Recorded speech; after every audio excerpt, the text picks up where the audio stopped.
Электролизийн 6 дугаар дасгал. За мөнгөний нитратын ус хүмлийн идэвхтэй электродод явагдах электролизийн урлагийн тэгштэглийг зохио. За мөнгөний нитрат маань усан усмалдаан ион болон дисаслагдана.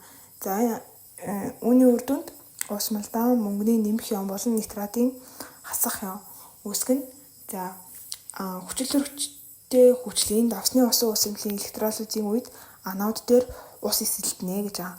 За ус маань эсэлдээд 4 электроноо алдах буюу эсэлдэх урвалд ороод ангижруулагчийн үүрэг гүйцэтгэх нь мөн хүчил төрөгчийн хий үүсгэж байгаа. Харин катод дээр болохоор мөнгөний ион катод руу шилжиж ангижирна. Металлын тахилгын химийн холбоонд химийн игнэнд мөнгө ус төрөгчөөс хойно байрладаг учраас мөнгө маань 1 электроноо авах буюу ангижрах урвалд орж эсэлдүүлэгчийн үүрэг гүйцэтгэх нь.